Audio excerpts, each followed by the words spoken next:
Hello, I'm just getting myself set up here. Welcome to Conscious Mind Tripping with me, your host, Audrey Newmont. Hi. So I'm coming on here today because I have something to say, and it wasn't planned. I just got a text a while ago, and it's taken me this long to respond to it. It's from one of my clients, and of course, all these people remain anonymous. And this person said that I could talk about this on a live. So here we are. So I had said to this person, you need to own your word. I say that all the time. In fact, there's a little bit of a hashtag that goes with it. And when you're looking at my book, it's pretty much in there quite a lot. So he wrote to me and he said, I never liked your term, own your word. I was doing some research on this. Words can't be owned, they are spoken. So I looked up word on Wikipedia, and there it was, under philosophy. John Locke wrote that the use of words is to be a sensible mark of ideas, and that's the proper usage. Own your ideas, own your image, own your values, own your destination. But use your words wisely to support your goals and convictions. But words can't be owned. Then he wrote, sorry, I love you as a therapist. Your methodology is as good as it gets, but I won't own my words. LOL. So I wanted to address this because I think it's really important. And a lot of my clients come in and they are not using their words. They're not intentional with their words. They're not speaking their words to people because they have maybe this idea that if they speak their word, it won't be heard very well. If they speak their word, it might be taken the wrong way. It might make the other person feel angry. It might do whatever. So when you're looking at everything, I always bring it back to intention. Intention leads the way. Attention keeps you on the path, and perception, it's got its own business that it does. But in this, it's the intention of your word. And so, as an example, I have many clients who are upset about something. They come into session and it's like, well, this is going on with so and so. And did you say something to the person? Well, no. And in one recent situation, I work with couples. And in this situation, the one person came in and they were like, I'm upset about whatever. And it's never important what the story is. It is whatever it is. And so I said, well, did you ever say anything to the person about it? And they said no. And so then I'm working with the other partner. And in the session, it comes up about this situation.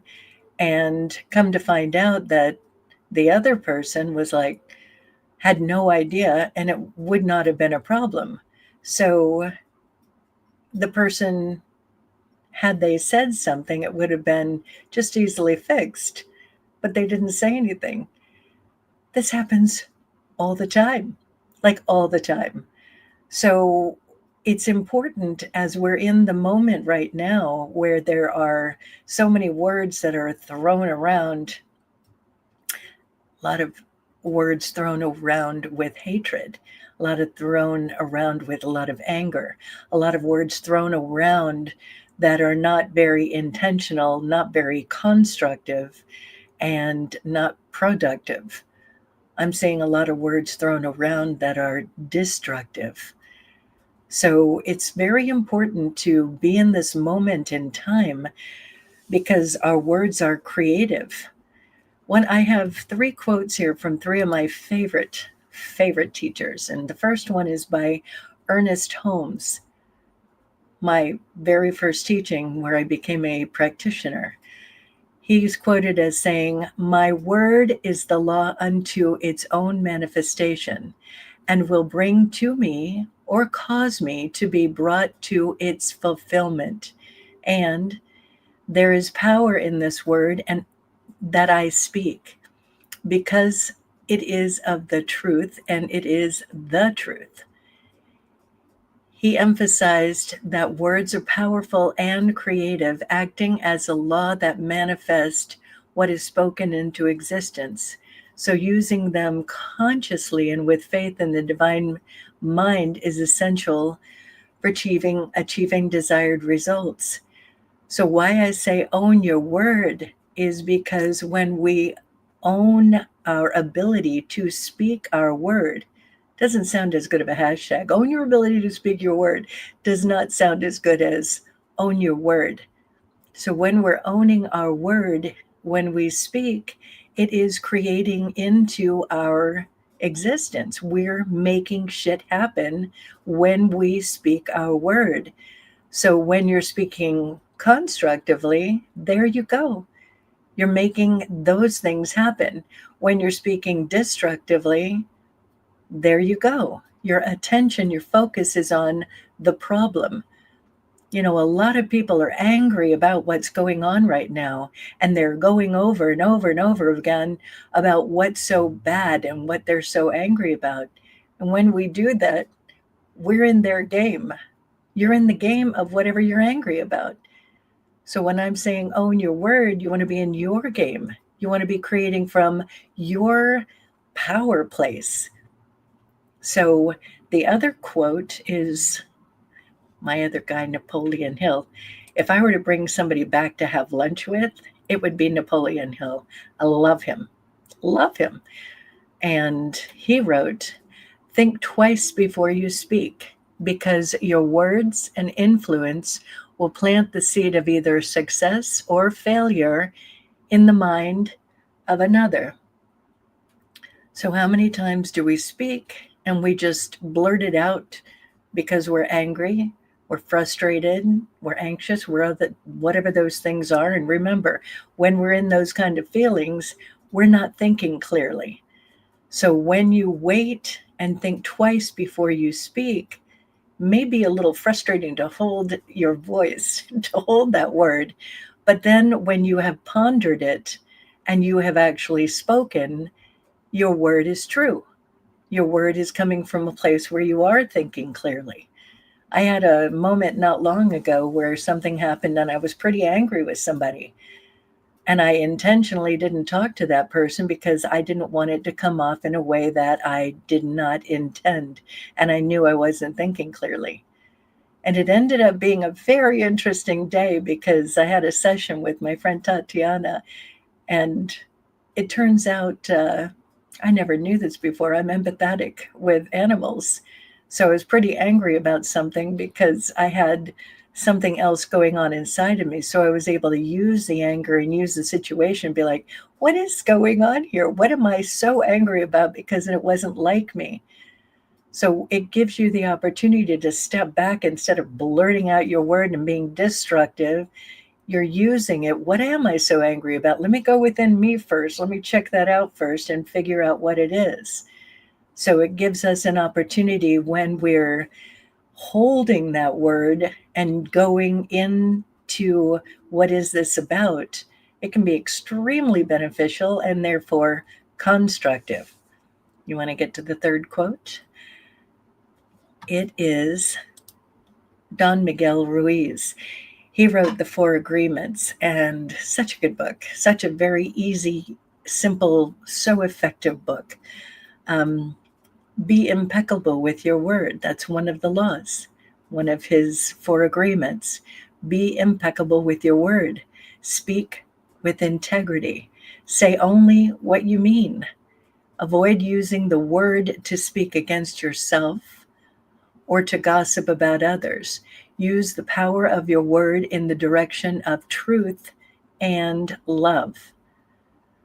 So when we're all in this crazy ass moment together and things are so divided and things are, how they are, I stand back and I look at it and I wait to say things because I do want to be impeccable with my word. I do want to be in the direction of truth and love. So when you are looking at everything, whether it's in your own life, your own community, your own country, and the world, we all have to be impeccable with our word. And are you playing for the team that is being in the best and highest for all humanity? Are you being in the team that is constructive? Are you being in the team that is with the attention on the best and highest happening? Because if you're not, then you might be playing for the other team unknowingly. So when you are speaking your word, whether it's in your own head, because we speak to ourselves all day, every day, or if you're speaking out loud, when you're owning your word, you're owning your ability to speak your word, you're owning what you're saying, you're owning how you're saying it, you're owning when you're saying it, and your ability to say it. So this is my pondering for the day. And thank you to my client. I love it when they debate me. I love it when people challenge these things because it opens up a dialogue. It opens up an interesting avenue of conversation.